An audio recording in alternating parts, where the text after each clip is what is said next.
സൈക്കോളജിസ്റ്റുമാരെ സംബന്ധിച്ചിടത്തോളം ഒരു വ്യക്തിയെ കാണുന്ന സമയത്ത് ഫാമിലി തിയറി നന്നായിട്ട് അറിയണം.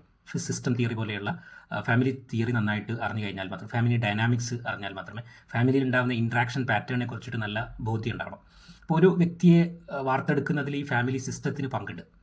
അതേപോലെ തന്നെയാണ് ഇപ്പോൾ ഉള്ള കറണ്ട് ഇഷ്യൂസിനെ മെയിൻറ്റെയിൻ ചെയ്യുന്നതും അതേപോലെ തന്നെ ആ പ്രശ്നം കൂടുതൽ വഷളാക്കുന്നതൊക്കെ ഈ ഫാമിലി സിസ്റ്റമാണ്. അപ്പം ഒരു ഇൻഡിവിജ്വൽ കൗൺസിലിംഗ് ആണെങ്കിൽ പോലും ഒരു ഫാമിലി സിസ്റ്റം തിയറി നമ്മൾ നന്നായിട്ട് അറിയണം. ഫാമിലി സിസ്റ്റത്തെക്കുറിച്ചിട്ടും ഫാമിലി തെറാപ്പിയെക്കുറിച്ചിട്ടും അറിഞ്ഞാൽ മാത്രമേ ഒരു ഇൻഡിവിജ്വൽ കൗൺസിലിംഗ് പോലും ചെയ്യാൻ പറ്റുള്ളൂ. ഒരു കുട്ടിയുടെ സ്വഭാവ പ്രശ്നങ്ങളെക്കുറിച്ചിട്ട് നമ്മൾ കൗൺസിലിംഗ്, ബിഹേവിയർ തെറാപ്പി കൊടുക്കുമ്പോൾ അല്ലെങ്കിൽ കൗൺസിലിംഗ് കൊടുക്കുമ്പോൾ ഈ ഫാമിലി സിസ്റ്റം തിയറി, ഫാമിലിയുടെ ഇൻട്രാക്ഷൻസ്, പാറ്റേൺസ്, അതിൻ്റെ ഡൈനാമിക്സ്, ഇതൊക്കെ നമ്മൾ കൃത്യമായിട്ട് അറിഞ്ഞു കഴിഞ്ഞാൽ ആ ഫാമിലിയെ നമുക്ക് സപ്പോർട്ട് ചെയ്യാൻ പറ്റും. നമ്മൾ ഒരു മനുഷ്യനെ സംബന്ധിച്ചിടത്തോളം ഈ ഫാമിലിയാണ് അവൻ്റെ എല്ലാ കാര്യത്തിലും ഇൻവോൾവ് ചെയ്യുന്നത്, ഇൻട്രാക്ട് ചെയ്യുന്നത്. നമ്മളിപ്പം കൗൺസിലിങ്ങിൽ പല കാര്യങ്ങളും ചെയ്തിട്ട് വിടുകയാണെങ്കിൽ പോലും വീട്ടിലെത്തുമ്പോഴേക്ക് അല്ലെങ്കിൽ ആ ഫാമിലിയിലേക്ക് അവൻ തിരിച്ചെത്തുമ്പോഴേക്ക് പ്രശ്നം വഷളാവും. അപ്പോൾ ഫാമിലി സിസ്റ്റം കൃത്യമായിട്ട് മനസ്സിലാക്കിയിട്ട് ഒരു ഫാമിലി അസസ്മെൻറ്റ് നടത്തിയിട്ട് നമ്മൾ ഒരാളിൽ തെറാപ്പി ചെയ്യുകയാണെങ്കിൽ ആ തെറാപ്പിയിൽ നമുക്ക് കൂടുതൽ റിസൾട്ട് ഉണ്ടാക്കാൻ വേണ്ടിയിട്ട് പറ്റും.